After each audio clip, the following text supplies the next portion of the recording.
Bonsoir. Face à l'actu, 52 minutes pour évoquer les sujets forts qui ont marqué cette semaine finissante entre lundi et vendredi. Une semaine qui a commencé par l'actualité autour du football. Les 30 ans d'anniversaire, on peut le dire ainsi, après le mondial 1990 pour lequel une première, le Cameroun, équipe africaine, est arrivée en quart de finale de la Coupe du Monde. C'était le 8 juin. On a pu voir également cette semaine la retraite annoncée de Gaëlle Nganamui, dont on connaît le palmarès, l'une des plus brillantes joueuses de football africain, qui a évidemment fait valoir son talent au niveau mondial. À 28 ans seulement, elle décide, après plusieurs blessures, d'y mettre un terme. Au-delà du football, on va également évoquer quelques autres sujets qui ont marqué, je l'ai dit, cette semaine, notamment la rentrée parlementaire au niveau du Sénat et de l'Assemblée nationale, les statistiques officielles de l'Institut qui porte ce nom-là, pour faire une alerte au niveau des conséquences socio-économiques de la Covid-19. Et enfin, la prestation vendredi de serment du professeur Joseph Oona, nouvellement arrivé au niveau du Conseil constitutionnel. L'invité de ce dimanche est un ancien lion indomptable, donc joueur girondin de Bordeaux, du moins AS Saint-Etienne d'abord, girondin de Bordeaux par la suite et l'Olympique de Marseille pour ce qui est des clubs professionnels. Ancien lion indomptable, 2 Coupes d'Afrique tout au moins en tant que vainqueur avec cette équipe-là. C'est dire que le palmarès de Joseph-Antoine Bell, qu'on ne présente plus, est immense. Son expérience aussi, président de club, candidat à la présidence de la Fédération camerounaise de football, auteur, Vue de ma cage, c'était en 2011 aux éditions du Chabel. Notabilité traditionnelle, un bombok dans une localité qu'on appelle Mwende, j'espère que je prononce bien, c'est dans l'arrondissement de Ngambe, département de la Sanaga-Maritime. Bonsoir, Majesté. Bonsoir, Monsieur Dipita, et ravi d'être avec vous. Merci d'être là. On va tout de suite y aller à travers ce premier reportage pour planter le décor. Makeda Ledi Noutom nous fait un peu revivre ce match immense, le 8 juin 1990. C'était le but de François Mambiik qui a commencé à écrire l'histoire de cette compétition-là pour le Cameroun. Suivez plutôt. Cela fait 30 ans jour pour jour que le Cameroun marquait un tournant déterminant dans l'histoire du football africain. Le 8 juin 1990, en effet, l'Italie accueille la 14e édition de la Coupe du Monde de football de la FIFA. En match d'ouverture, l'Argentine, équipe championne du monde en titre, affronte à Milan le Cameroun qui y participe pour la 2e fois après 1982. Le public pratiquement acquis à la cause des Argentins menés par Diego Maradona ne vend pas cher la peau de la modeste formation du Cameroun dont la plupart des joueurs évoluent sur le plan local et pour les meilleurs dans les championnats de seconde zone en France. Déjouant tous les pronostics, le Cameroun crée la surprise en battant l'Argentine par 1-0 grâce à François Mambiik à la 67e minute de jeu.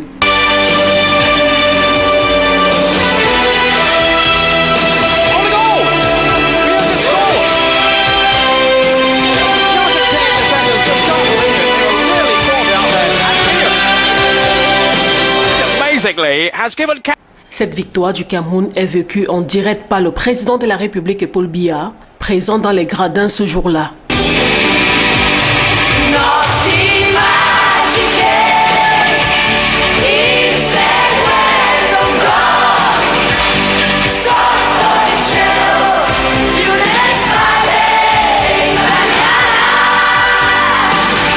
Après l'Argentine, le Cameroun affronte la Roumanie pour son second match le 14 juin, puis l'Union soviétique le 18 juin.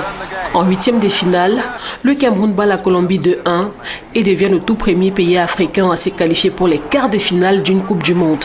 Quart de finale perdu face à l'Angleterre à Naples le 1er juillet par 2-3 après prolongation. La Coupe du Monde 90 pour le Cameroun s'arrêtait là sur le terrain, mais hors des stades italiens, il n'en était rien. Le Cameroun était définitivement entré dans l'histoire, repositionnant par la même occasion le continent africain sur l'échiquier du football mondial. Joseph-Antoine Bell, 30 ans après, est-ce qu'on revit ces images-là avec la même émotion ou alors, comme du bon vin vieux, est-ce que l'émotion prend de l'âge?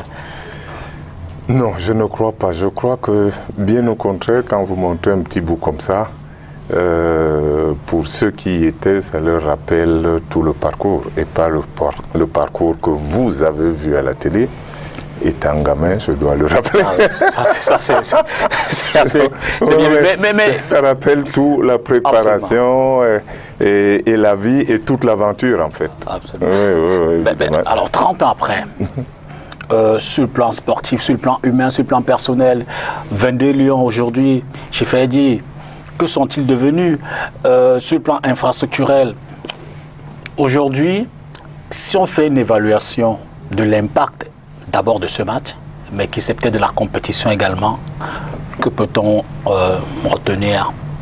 Je crois qu'il est incontestable que ce match et toute la Coupe du Monde de 90 ont amené la sympathie mondiale, ont créé la sympathie mondiale autour d'abord de l'équipe du Cameroun et puis du pays Cameroun, que la plupart des Camerounais qui voyagent pouvaient l'attester et que, évidemment, c'était le positif. On aurait pu s'attendre à une meilleure capitalisation de ce qui s'est passé là. Je pense honnêtement que cette sympathie, nous l'utilisons uniquement comme bouclier pour tous nos manquements. La sympathie initiale fait que on pardonne plus facilement aux Camerounais parce que justement parce qu'on les aime. Donc on en profite comme ça et on n'a pas. Je ne crois pas du tout que nous ayons au-delà de cette période-là, de ce moment-là, assumer totalement notre rôle. Et je crois que beaucoup de gens n'ont pas compris ce que c'est que le rôle de pionnier ou le rôle de premier. Et la responsabilité des premiers, la responsabilité du meilleur. Et c'est-à-dire qu'à ce moment, vous n'envisagiez pas la suite, c'est-à-dire capitaliser sur... Et c'est là, le vous que vous venez d'utiliser, malheureusement, est trompeur.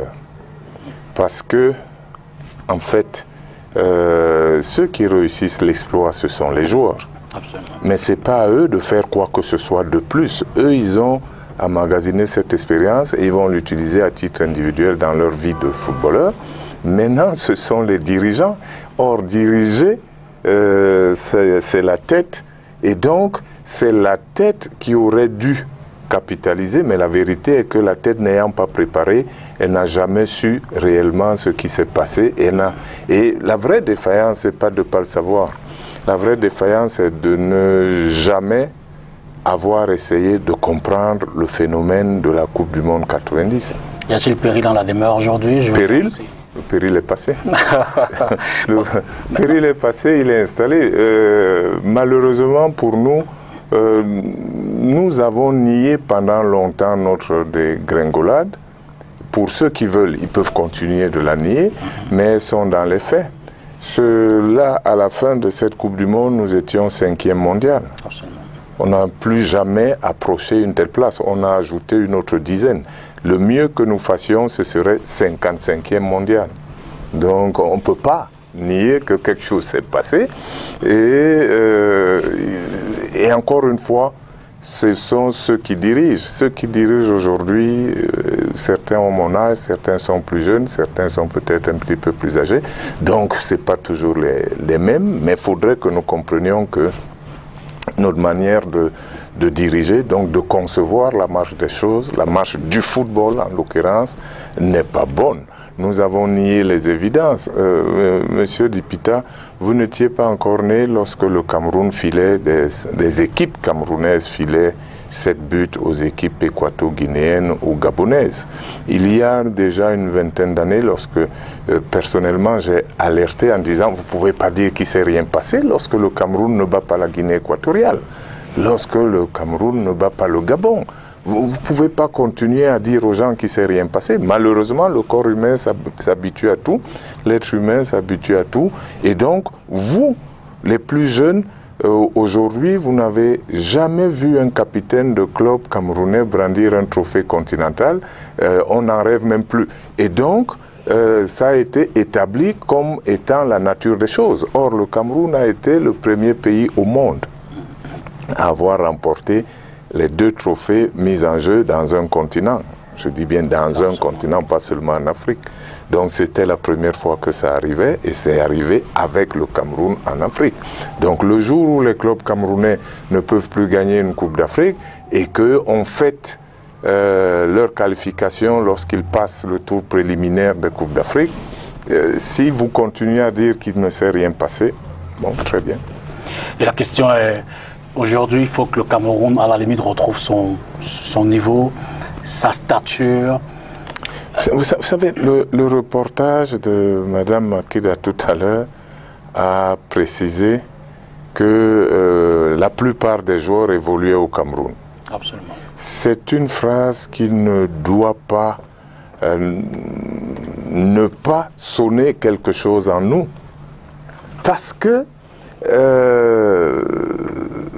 ceux qui étaient chargés de diriger le football camerounais ont opéré un dol, une tromperie. Quand Makeda dit cela, il faut comprendre que ce que le Cameroun montre en 90 est le football camerounais. Or, depuis lors, ce que les Lions montrent n'est pas le football camerounais. Tous les Lions jouent à l'étranger quand ils ne sont pas tous formés à l'étranger. Et donc, c'est bien que ces garçons-là jouent pour nous avec notre passeport et que de temps en temps nous gagnions des matchs. Mais ce serait une tromperie et une tromperie vis-à-vis de nous-mêmes si nous appelions ça football camerounais. Le football camerounais, c'est celui qu'on vient regarder au Cameroun un samedi, un dimanche. Et celui-là ne passe pas le tour préliminaire des Coupes d'Afrique. Donc vous pouvez mesurer le gap.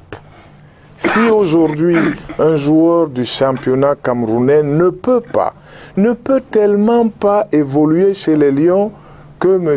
Issa Hayatou, en son temps, a cru devoir créer une compétition réservée aux joueurs locaux. Hein? Un peu le bac de ceux qui ont raté le vrai bac. Donc, l'équipe nationale est ouverte à tous.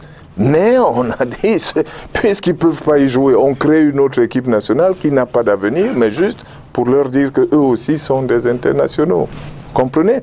Donc ça vous montre la différence qu'il y a entre le niveau que nous avons aujourd'hui et celui de 90 ou un peu plus avant. Donc restructurer les clubs, refaire le championnat local, non, mais, les infrastructures sont plus ou moins... Je ne vais pas le leur apprendre parce que il se trouve que la critique est aisée, se plaindre c'est facile.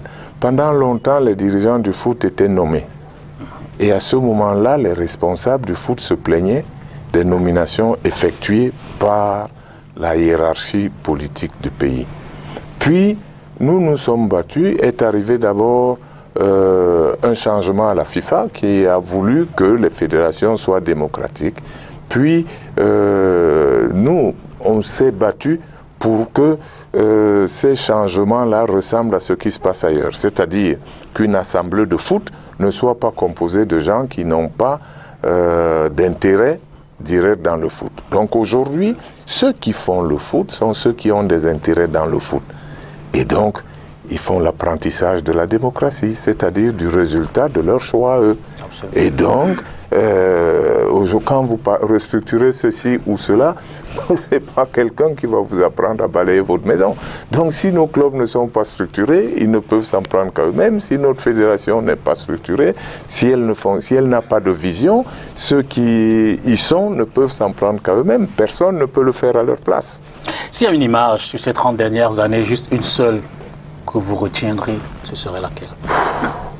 Non, si vous me dites les 30 dernières années, je vais forcément retenir 30 ans, je préfère prendre le début de vos 30 ans et retenir la Coupe du Monde 90. Mais ça dépend si vous voulez retenir une image positive. alors je retiens l'aventure des Lions en 90, je retiens les buts, la solidarité, le comportement des uns et des autres, les joueurs notamment. Mais si vous me dites en général, et surtout, si vous voulez prouver que rien ne va plus, je vous dirais qu'un club camerounais a été éliminé par une équipe de Guinée équatoriale, que notre équipe nationale elle-même n'a pas pu battre la Guinée équatoriale. Je ne me rappelle plus l'année, bon, donc ce genre de choses. Mais je sais aussi qu'il y en a qui vont vous dire, oui, mais entre-temps, oui, les Lions ont gagné une CAN. Oui, bien sûr que les Lions ont gagné une CAN. Mais on ne parle pas de CAN, on parle de Coupe du Monde. D'ailleurs, le malheur de l'Afrique en général, et du Cameroun en particulier, c'est qu'à une Coupe du Monde succède toujours une CAN. Absolument. Et donc, qu'est-ce qui se passe? Vous allez en Coupe du Monde, vous sortez par la fenêtre, vous pleurez, tout le monde vous dit que vous êtes plus bas que terre, vous revenez, vous promettez la reconstruction, relisez vos articles, vous verrez que depuis près de 25 ans, on parle toujours de reconstruction chez nous. Et donc, on parlera de reconstruction. Puis 2 ans après, la première compétition après une Coupe du Monde, c'est une CAN. Et là, vous vous comportez mieux et tout le monde dit que ça commence à aller. Puis 2 ans après, il y a une Coupe du Monde, soit on est qualifié et on y va et on va pleurer, soit on n'est pas qualifié, on pleure plus tôt, mais on ne retient aucune leçon. Donc, en fait, si vous voulez réellement être de vrais sportifs, le vrai sportif veut le meilleur pour lui, alors les talents, le maître étalon, c'est la Coupe du Monde, là où vous vous mesurez aux autres et là où vous êtes au sommet. Et ce sont ces leçons-là qu'il faut retenir, parce que quand vous revenez en Afrique, vous jouez contre vos cousins qui ont les mêmes tares que vous. Et donc, comme dans un vestiaire de football en coupe, dans un match de foot, match de coupe de foot, il y a toujours un vestiaire où on crie. Donc, il y aura bien un des deux qui gagne, même si tous les deux ont les mêmes tares. Un gagnera et se proclamera en bonne santé. Donc, alors qu'on n'a pas fait de réel progrès. Et voilà comment, depuis 30 ans, on a vu passer ces extraordinaires que sont les joueurs en tant qu'individus. Et puis, on n'a jamais réellement vu, on n'a plus vu un football qui progresserait. Pardon, mais je voudrais vous dire, ce n'est pas la faute uniquement des dirigeants actuels. Ils n'étaient pas là il y a 15 ans, ils n'étaient pas là il y a 20 ans. Donc, c'est un phénomène beaucoup plus profond et je ne suis pas là pour faire l'éloge des anciens dirigeants pour la simple raison que si vous remontez plus loin, le foot était à son début et même on pourrait avoir l'honnêteté de déduire que si on est si bas, c'est peut-être que ces premiers dirigeants-là n'ont pas été à la hauteur.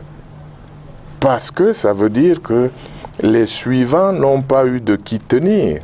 Il n'y a pas eu de fondation. Voilà, ils n'ont pas eu de qui tenir. Et donc, si de grandes choses n'ont pas été faites avant, ben, ceux qui viennent font de plus petites choses encore. Et donc, tous les jours, on dégringole un peu plus pour arriver où on est aujourd'hui. Merci, Joseph, pour cette première lecture. On va aborder le deuxième sujet, cette fois-là celui qui a marqué la journée du mardi 11 juin. Je l'ai dit à l'entrée de l'émission, c'est la retraite annoncée juste par un tweet sur sa page officielle de Gaël Nganamut. 28 ans seulement. L'essentiel, ou alors ceux qui la côtoient, ou alors qui regardent le football féminin disent c'est assez tôt. Mais Gaël semble avoir ses raisons. Elle qui a connu un certain nombre de blessures ces dernières années, qui a dû changer énormément de clubs aussi. On regarde ce reportage et puis on vient derrière faire un état des lieux du football féminin.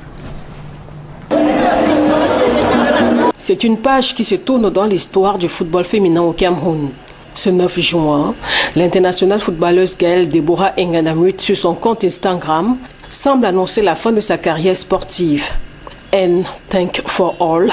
Entendez, c'est la fin, merci à tous, a posté l'attaquante camerounaise. Ce post assez laconique a aussitôt suscité une vive réaction au sein du milieu sportif. De nombreux observateurs estimant que la footballeuse a encore une carte à jouer au sein de l'équipe nationale. Gaëlle N'Gana-Muit, alors auréolée de son titre de meilleure joueuse africaine CAF de l'année 2015, avait conquis le public lors de la Coupe du monde de football féminin disputée la même année au Cameroun lors des huitièmes de finale, permet désormais à la joueuse de se positionner comme une star du football féminin. Mais après 2 finales de Coupe d'Afrique perdues en 2014 et 2016, Gaëlle N'Gana-Muit va vivre une période difficile à cause d'une blessure. Conséquence, elle est sans club et ses performances seront en dessous des attentes lors de la CAN 2018 et lors du Mondial 2019 en France. Championne de Serbie en 2013 avec Spartak, vainqueur de la Coupe de Serbie la même année, l'internationale footballeuse camerounaise. Salut l'artiste, Gaëlle N'Gana-Muit, donc 28 ans, fin de carrière. Vous dites que c'est tôt pour elle? Malheureusement, ceux qui disent que c'est tôt ne comptent que les années. Or, le foot, c'est d'abord 2 choses. C'est la compétition, donc la concurrence avec d'autres, et la compétence, la capacité à donner un résultat, à délivrer des performances. Et Gaëlle, qui est une vraie championne, sait qu'elle aime le foot et elle aimera toujours, mais elle ne peut pas être footballeuse professionnelle si elle ne peut pas apporter à ces différents clubs les performances qu'ils attendent. Et donc, avant que ce ne soit les autres qui lui disent que vous êtes en fin de contrat et qu'elle commence à errer comme une âme en peine, elle peut mesurer quel est son niveau de rendement. Elle a eu le malheur d'avoir été blessée et ce n'est pas comme... Et même des voitures accidentées, il y a des niveaux où on ne peut rien. Donc, si elle n'a pas pu récupérer de ces malheureuses blessures, c'est une sage décision que de ne pas continuer. En revanche, nous qui la regardions, évidemment, on va regretter, mais ce que je sais qu'un bon sportif, et elle en est une, apprendra très vite, c'est que quoi que vous entendiez vos supporters vous dire, sachez que le soleil se lèvera au même endroit le jour où vous ne serez plus de ce monde. Donc, quand il faut partir, il faut partir. Au-delà de Gaëlle, ses performances jusqu'à sa fin de carrière pardon, posent quand même le problème du football féminin. Je veux dire que... Oui, mais ça... Dipita, vous enfoncez une porte ouverte. Non, si on a posé le problème du football, absolument, celui traditionnel des hommes, celui plus récent des filles, et au vu de ce que nous, Camerounais, pensons des filles et des femmes en général, de par l'éducation, vous imaginez bien que le football féminin se portera encore moins bien que le traditionnel football homme. Et donc, c'est d'ailleurs ce qui fait que quelqu'un comme moi va admirer les Gaëlle, parce que ce sont des réussites... Il faut redouble. Oui, ce sont des réussites authentiques. Et en plus, quand même, je n'aurais pas pu oublier de le dire. J'ai joué sur le terrain avec Gaëlle et je l'ai vu et j'étais content de l'avoir joué. Oui. Je veux dire, dans votre retraite? Oui, oui, oui. Dans les matchs, dans les matchs organisés par la CAF, c'était très bien. Et c'était extraordinaire parce qu'on était dans le même vestiaire. Ah. Bon, malheureusement, monsieur, tout le monde imagine plus précisément ce que nous appelons notre culture, qui fait que nous pensons plus à des choses qui sont futiles, mais nous avons partagé le vestiaire. Elle était assise à côté de moi, je ne sais plus si c'était le hasard ou si c'était juste la fille qui venait à côté de son père, quoi. Bon, mais j'étais très heureux que la fille à côté de moi soit une Camerounaise et que sur le terrain... mais ça permet de... C'était à quelle occasion? C'était au Maroc, c'était un match d'exhibition. Ouais. C'était un match d'exhibition et nous avions je crois 2 ou 3 filles dans notre équipe, équipe de la CAF contre une équipe d'anciens Marocains. Voilà. Vous étiez au goal, naturellement? Oui, oui, oui. Et Gaëlle jouait à son Gaëlle est entré, oui, elle est entrée. Et elle a fait un bon match de toute façon. Mais on était content parce que d'abord tout le monde, l'équipe lui donnait bien sa place, tout le monde la respectait comme joueuse. À ce niveau-là, c'est très encourageant parce que on lui donnait le ballon quand il fallait le lui donner, et ce n'était pas comme lorsque vous jouez avec des gamins et que vous refusez en disant il n'a pas notre niveau, on ne lui donne pas, ou alors on vient lui donner dans les pieds. Non, elle a joué naturellement. Oui, elle a perdu les ballons quand elle les a perdus, elle a dribblé quand il a fallu dribbler, et voilà. Donc ça, c'était pour dire que je respecte absolument les efforts de nos jeunes filles qui jouent au foot et qui le font contre l'environnement qui ne leur est pas favorable. Et malheureusement, elles pourraient penser qu'elles sont quelquefois ou délaissées ou pas suffisamment bien traitées. Mais comme je l'ai dit en commençant, il faudrait qu'elles se disent elles aussi que ce n'est pas particulier, et que dans l'environnement qui fait que notre football n'est pas bien organisé, celui des filles le sera encore moins, comme les dérivés du foot comme le beach soccer ou le futsal seront encore moins bien traités, c'est clair, c'est normal. Voilà, lorsque les enfants de la famille ne sont pas bien traités, ce ne sont pas les neveux qu'on a invités qui le seront mieux. Mais est-ce qu'à ce niveau, le problème n'est pas double? Vous l'avez évoqué avec insistance, notamment pour les filles, pour les raisons culturelles d'abord. Mais l'encadrement n'est-il pas aussi, ou alors le manque de moyens pour soutenir ces disciplines autour du football masculin? D'abord, il faut avoir des idées. D'accord. Nous évoquons toujours le sempiternel manque de moyens. Je crois que le premier des moyens est d'abord humain, donc il est ici. Le premier des moyens est ici. Il faut avoir des idées, il faut avoir de la créativité, et puis ensuite de la volonté pour mettre tout cela en œuvre. Donc si vous aimez les enfants et si vous estimez... Vous savez, autrefois les filles n'allaient pas à l'école du tout, puis il s'est trouvé des parents pour avoir la volonté, puis il s'est trouvé des parents pour amener en même temps que les garçons leurs filles à l'école et payer les mêmes sommes pour les filles, sans dire... Et puis voilà, et on voit le résultat, ces filles-là, ce qu'elles produisent, elles produisent au moins la même chose que les garçons. Donc, il s'agit en réalité d'abord d'aimer les enfants, donc de savoir que les dirigeants sont des aînés qui doivent encadrer les plus jeunes.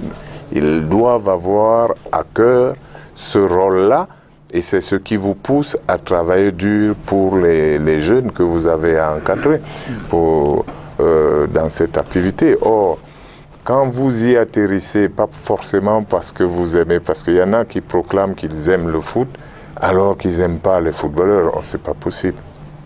Je vais vous donner un exemple. Notre fédération, notre football organise des matchs de championnat tous les jours de la semaine. Et tous ces gens-là prétendent qu'ils aiment le foot. Si vous aimez le foot, vous aimez les footballeurs. Absolument. Si vous aimez le footballeur, vous pensez à leur avenir. Et si vous pensez à leur avenir, vous ne mettez pas les matchs le mardi à 9 h et le mercredi à 10 h et tous les jours de la semaine pareil. Quand ils auront joué, tenez Gaël, à 28 ans, elle ne joue plus.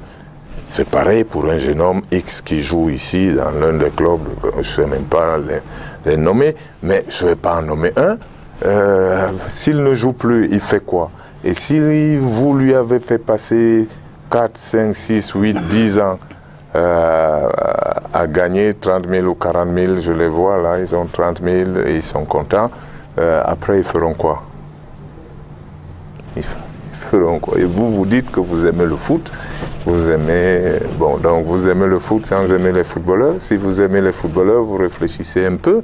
Cette activité-là que vous organisez tous les jours de la semaine, aux heures où on doit soit travailler, soit aller en apprentissage, soit aller à l'école, c'est pour que ces jeunes gens-là deviennent quoi? Mais avec tous ces facteurs-là, le football féminin de demain, il vaut mieux le regarder comme quelque chose qui sera bien, comme le football des hommes. Mais je dis tout ça pour alerter, pour dire qu'on devrait faire autrement.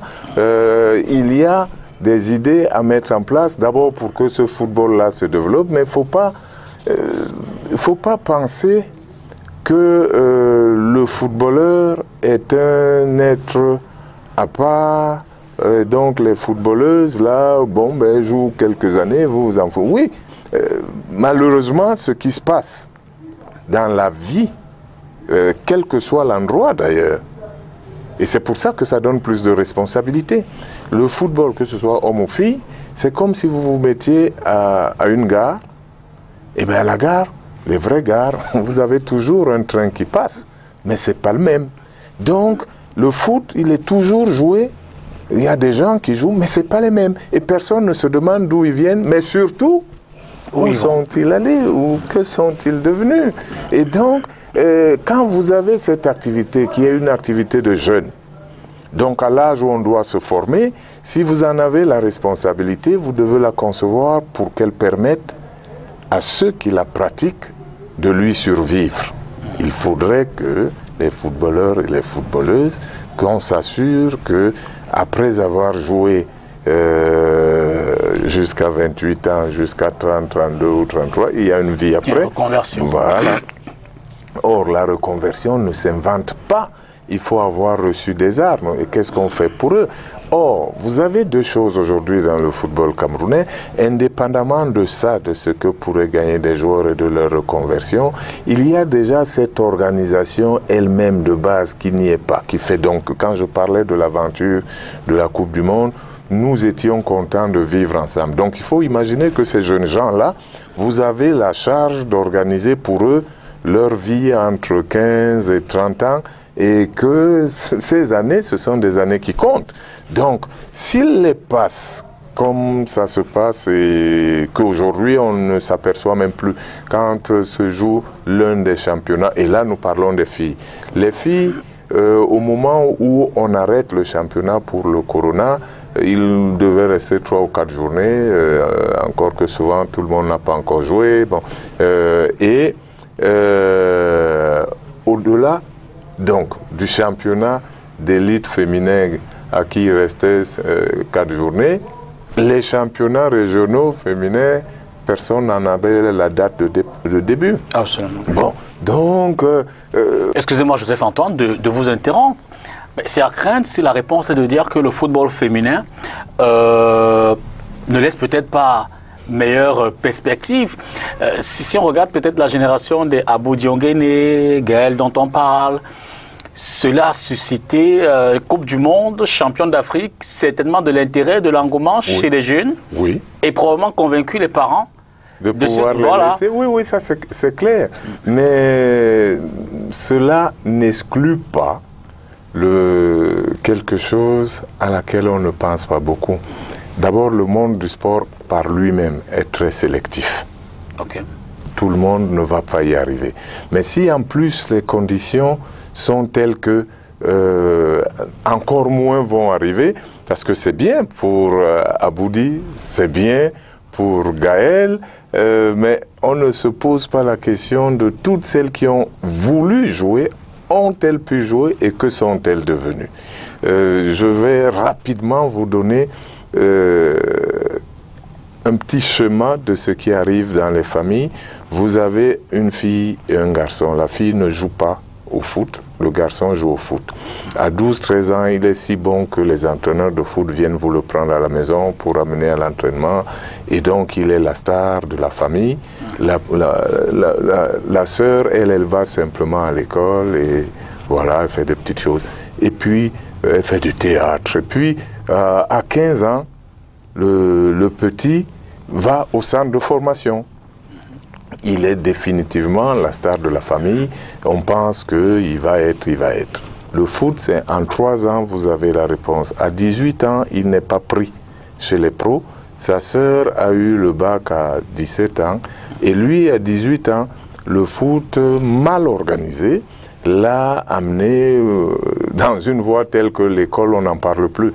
Donc, ils ont les mêmes parents. Absolument. La fille, elle est rentrée à l'université. Et puis, lui commence à se débrouiller. Mais comme ils ont les mêmes parents, à ce moment-là, on va l'inscrire quelque part, il se débrouille et à 21 ans, 22 ans, il joue dans un petit club parce qu'il n'a pas accroché le bon wagon. Il joue dans un petit club et il a eu un CAP en quelque chose.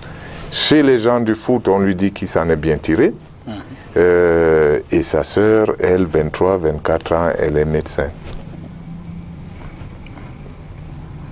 Et c'est mieux tiré. Et du coup, dans la famille, ça s'est inversé.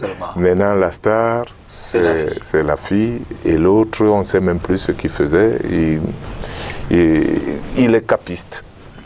Donc, c'est pour vous dire que si vous êtes dirigeant, vous devriez penser à organiser l'activité de telle sorte que ces enfants-là, qui sont les enfants des autres qu'on vous confie, que vous vous demandiez comment cette activité peut leur permettre de vivre.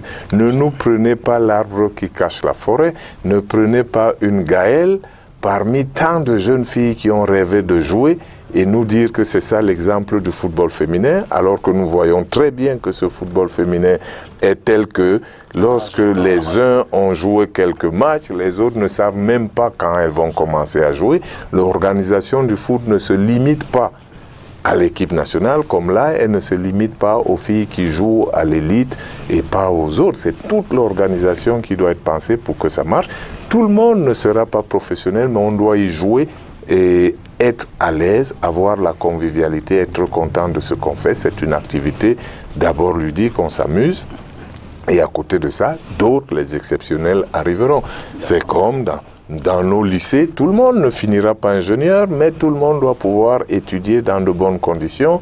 Ceux qui finiront ingénieurs comme ceux qui s'arrêteront en chemin. L'actualité cette semaine n'a pas été que le foot, on le dit depuis le début de cette émission. On va parler politique, organisation de la société, et c'est à cela que vont certainement s'atteler sénateurs et députés réunis depuis mercredi dernier. C'est exceptionnel pour les députés au Palais des Congrès, en raison des travaux qui se font au Palais des Veilles de Ngouenkelé. Ils y ont retrouvé les sénateurs, chacun dans son coin. C'est à l'occasion de la rentrée parlementaire, Niad Difendi et puis Kavaye Djibril, en tant que président de chacune des chambres. Ils ont donc rencontré les députés pour l'ouverture de cette session. Suivez ce reportage. Conformément au règlement intérieur du Sénat, c'est le président qui a ouvert cette deuxième session parlementaire de l'année en cours. Marcel Niad Difendi, puisqu'il s'agit de lui, a centré son allocution sur la situation sanitaire qui prévaut actuellement au Cameroun. La menace coronavirus. La première des choses, le combat contre la Covid-19. C'est un combat de tous les instants qui a paralysé l'économie, qui a paralysé la vie, mais avec l'espoir qui renaît, que nos enfants reprennent, ont bien fait la rentrée. C'est très important pour nous de les accompagner. Nous attendons que ce même gouvernement nous fasse le point des mesures prises et au plan économique et au plan humanitaire pour voir si l'exécution est conforme aux prescriptions. Jour de rentrée à la Chambre basse du Parlement. Les travaux se tiennent au Palais des Congrès, hors du Palais des Veilles de Ngouenkelé, pour la première fois depuis 1965, en raison de la construction de l'immeuble siège de l'Assemblée nationale. Ce fait marquant arrive dans un contexte de crise sanitaire qui impose un protocole particulier à chaque parlementaire. Prélèvement de température, lavage des mains, cache-nez obligatoire pour accéder à la salle des travaux. La mesure de distanciation n'est pas en reste. L'on redoute une éventuelle propagation du coronavirus. Le sujet a d'ailleurs meublé entièrement le discours d'ouverture du président de la Chambre. Kavaye Djibril déplore l'évolution de la pandémie et encourage l'implémentation des mesures d'assouplissement édictées par le gouvernement.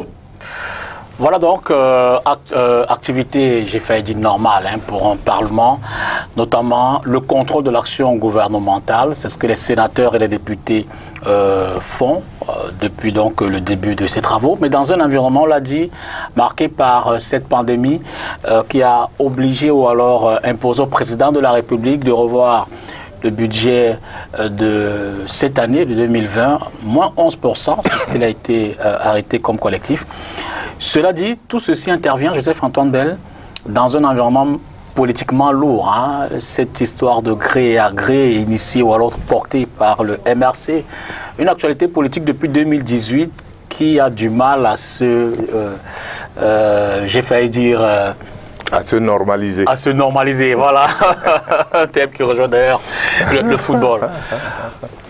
Vous dites, ça joue à quoi?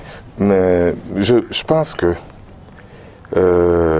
il y a un principe qui n'est écrit nulle part, mais dont nous ferions mieux de nous souvenir ou de le connaître si on ne le connaissait pas. Aucun pays ne peut être plus avancé que les gens qui l'habitent. Absolument. Donc, nous ne pouvons avoir que la démocratie dont nous sommes capables. Et nous ne pourrons avoir que la vie que nous sommes capables nous-mêmes de créer.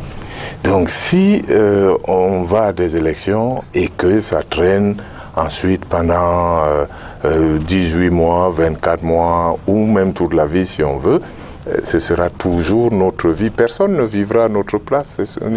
Le Cameroun sera ce que les Camerounais en font. Et donc, si le contexte politique est lourd, parce qu'on continue à parler aujourd'hui de l'élection de 2018, vous comprendrez que si les Camerounais veulent rester en 2018, ils ont le droit. Ils peuvent rester en 2018, mais qui ne se plaignent pas de n'avoir pas vu 2020. Mais comment on fait pour, je veux dire, partir de là, tourner cette page? C'est pour ça que je vous invite tous. Il est peut-être un peu tard pour vous. Envoyez vos enfants jouer au foot. Parce qu'au foot, nous, quand un match est fini, il est fini, on passe au suivant. Le match le plus important au foot, c'est celui qui vient. Donc vous détournez la page de 2018. Mais bien sûr, on ne peut pas être en 2020 et toujours parler de 2018. Quand on parle de 2018, c'est pour qu'il nous aide à vivre 2020. C'est pas pour y revenir. Justement, ceux qui pensent à tourner la page se disent, on veut bien tourner la page, seul que l'environnement, les conditions ne garantissent pas forcément... Oui, quand je dis ça précisément, je parle à ceux qui ne parlent que de 2018. D'accord. Abordons les problèmes de 2020 avec une vision de 2020, mais avec l'expérience de 2018. La présidentielle est passée. Et maintenant, on doit aller à autre chose. Et autre chose aujourd'hui. Ils estiment qu'il y a peut-être ce gré à gré, c'est-à-dire cette volonté de changement du pouvoir dans le même camp, changer les hommes en conservant le fond de l'histoire. D'ailleurs, pour vous dire comment nous sommes imprécis quand nous utilisons les mots, lorsqu'on est passé du président Idio au président Biya, il y en a qui ont considéré cela comme une alternance aussi. Non, ce n'est pas une alternance. Et l'alternance n'est pas obligatoire. Il faut bien qu'on le sache. L'alternance, ça veut dire une fois chez moi, donc une fois à droite, une fois à gauche. C'est ça l'alternance. Mais si le côté droit gagne toujours, ce n'est pas l'alternance, c'est un changement de personne. Donc, et personne n'oblige. Vous êtes champion parce que vous avez battu les autres. On ne vous dit pas laissez aussi les autres gagner. Donc, ce n'est pas possible. Donc, il faut arrêter cette histoire. Maintenant, pour ce qui est de la passation d'un pouvoir, il faudrait qu'on se dise que le Cameroun est doté de textes qui le régissent. On appelle cela la Constitution. Et donc, tous les hommes politiques doivent la connaître au bout des doigts. Et la Constitution du Cameroun ne dit nulle part que le pouvoir peut se passer entre quelqu'un et le fils ou le cousin ou le neveu. Il y a des textes. Et si ceux qui vivent aujourd'hui ne se sont pas suicidés lorsque le président Ahidjo, suivant les textes, a quitté le pouvoir et que, en le faisant, a suivi ce que disait la Constitution et quelqu'un d'autre, et notamment donc en l'occurrence le président Biya est arrivé au pouvoir, personne ne s'est suicidé, c'était ce que prévoyaient les textes. Si les textes prévoient en cas de vacances, c'est le boulanger du coin qui deviendra président. Si vous avez voté ces textes-là, pourquoi voulez-vous plaindre voulez-vous vous plaindre si le boulanger devait devenir président? Justement, le cheval de bataille de ceux qui portent, je vais dire, ce slogan, le gré à gré, c'est de dire que les textes ne garantissent pas l'équité entre tous les compétiteurs. Mais il n'y a pas de compétition. C'est d'abord les textes. prenons, vous parlez de la vacance de pouvoir qui n'est pas encore arrivée, mais les textes sont faits pour prévoir tout ce qui pourrait arriver. D'accord. Vous ne pouvez donc pas empêcher que ça se passe comme c'est prévu. Nulle part il n'est écrit qu'en cas de vacance de pouvoir, on revienne à l'élection précédente. Donc ceux qui aiment parler de 2018, une vacance du pouvoir aujourd'hui, comme on nous a bassiné un peu les oreilles les 2 ou 3 derniers mois, la vacance du pouvoir ne ramène pas à l'élection précédente. Absolument. Il y a une succession prévue par les textes. Et en allant à l'élection de 2018, ces prévisions-là existaient et on les connaissait. Donc, il ne faut pas les remettre en cause. Maintenant, s'il y a un changement à apporter dans la Constitution, il ne fera qu'apporter une évolution à quelque chose qui existait. Il y a forcément aujourd'hui un mécanisme de la prise de pouvoir en cas de vacances qui existe. Donc, s'il y a un aménagement qui apporte une autre formule, ce sera juste une autre formule. Et ce sera une formule qui aura été approuvée par ceux que vous nous avez montrés là. Et puis, il faut revenir au principe. Ces gens qui sont là-bas, c'est dommage qu'une fois qu'ils sont là-bas, nous les regardons comme les autres. Ce sont des gens que nous avons envoyés là-bas. Nous sommes censés répondre d'eux. C'est nous qui les avons choisis. Mais bien sûr, c'est nous qui les avons choisis pour être là-bas, pour parler à notre place, parce que les 20 ou 25 millions de Camerounais ne peuvent jamais se retrouver et suffire au Palais des Congrès. Absolument. Donc on a envoyé des représentants que nous avons choisis localement, donc des gens que nous sommes censés connaître de près. Cela dit, la Covid, évidemment, n'a pas eu que d'impact sur le plan politique. L'économie en est grandement meurtrie, c'est du moins ce que nous disent les experts de l'Institut national des statistiques, l'instance justement chargée de suivre ces questions-là, pointe du doigt notamment les villes de Bamenda, de Buea, déjà marquées par d'autres problèmes, vous le savez, problèmes sécuritaires, ces villes donc ont été indexées avec Bafoussam, une ville proche, par l'Institut national de la statistique comme étant des villes qui payent fort le prix de ces crises socio-économiques, mais aussi sécuritaires. C'est un peu le condensé de ce que nous rappelle ce reportage qu'on va découvrir ensemble. Sans pour autant dire que Bamenda est la ville la plus chère du Cameroun au premier trimestre 2020, l'Institut national de la statistique indique qu'elle est celle qui a connu la plus forte progression du niveau général des prix au premier trimestre de l'année en cours, avec pour conséquence directe la baisse du pouvoir d'achat des ménages. Sur la liste, Bamenda est suivie de Buea et Bafoussam. Les 2 premières villes pâtissent ainsi des troubles dans les régions anglophones du Cameroun, dont elles sont les capitales régionales. Et Bafoussam en payerait le prix de sa proximité avec la région du Nord-Ouest. Selon l'INS, l'inflation dans les principales autres villes camerounaises entre janvier et mars 2020 est en dessous de la moyenne nationale qui a été de 2,6%.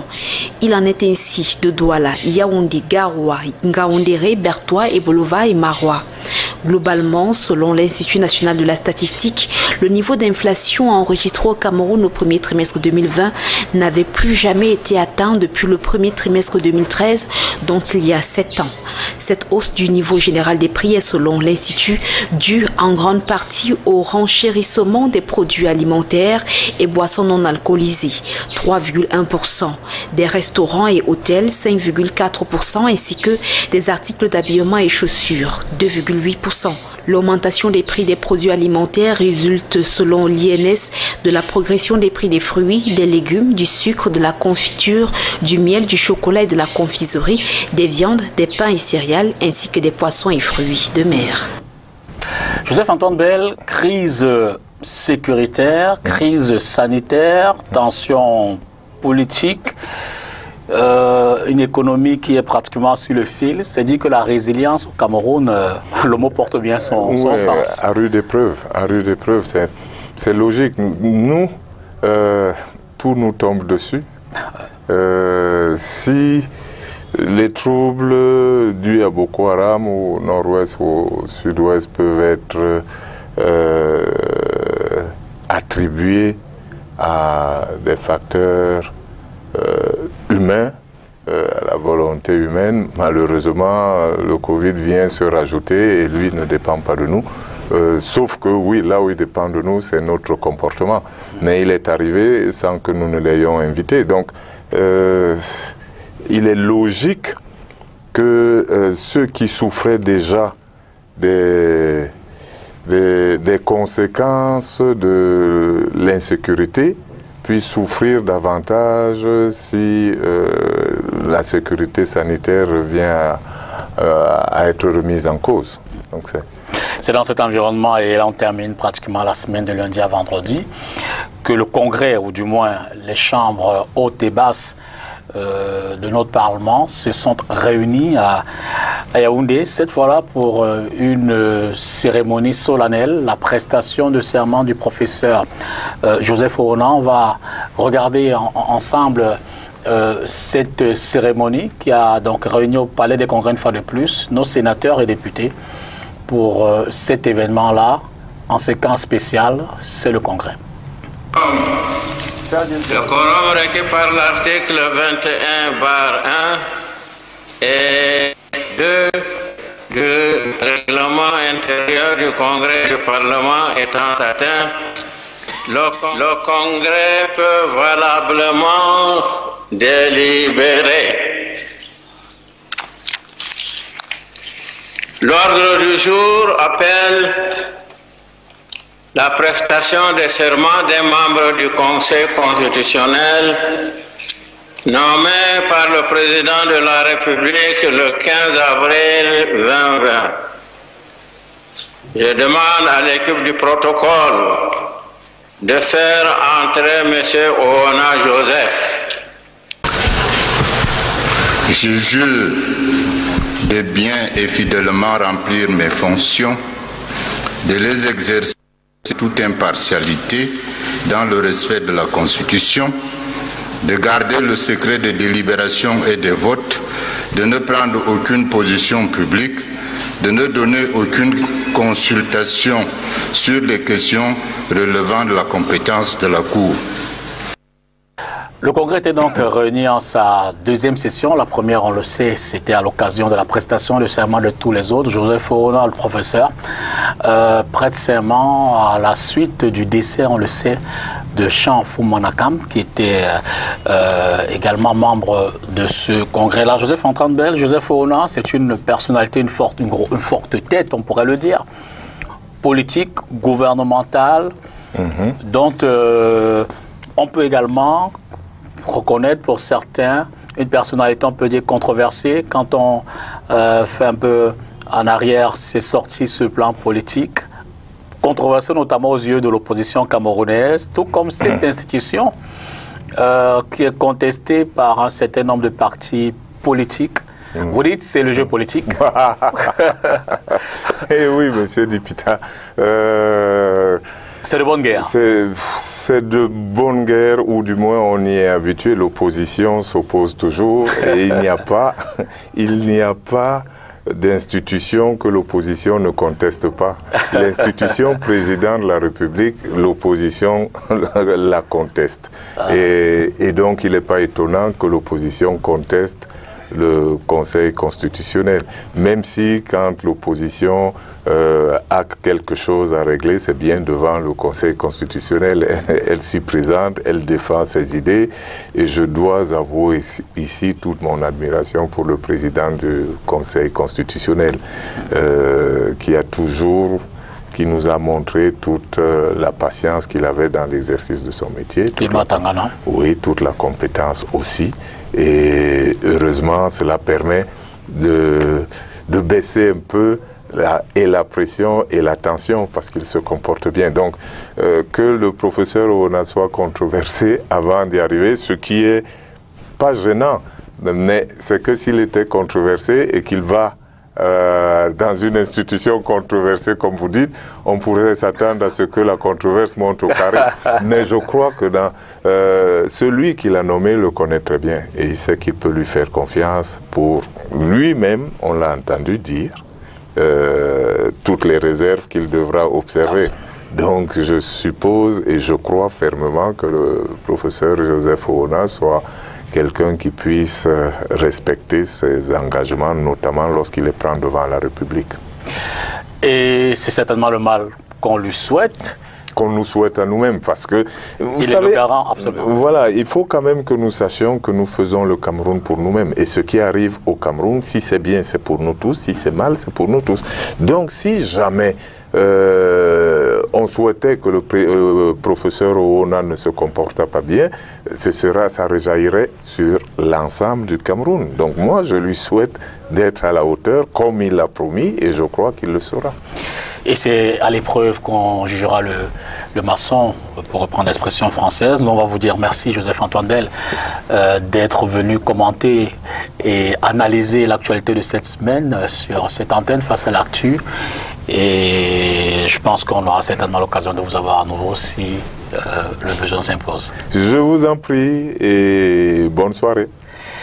Madame, Monsieur, c'était l'actualité de cette semaine, commentée et analysée par Joseph-Antoine Bell, ancien international de football, ancien dirigeant aussi, à ces heures agréables, consultant en médias, il faut le rappeler également, message dans la notabilité traditionnelle puisqu'il est Mbombok. Bonsoir et à dimanche prochain pour une autre édition de Face à l'actu.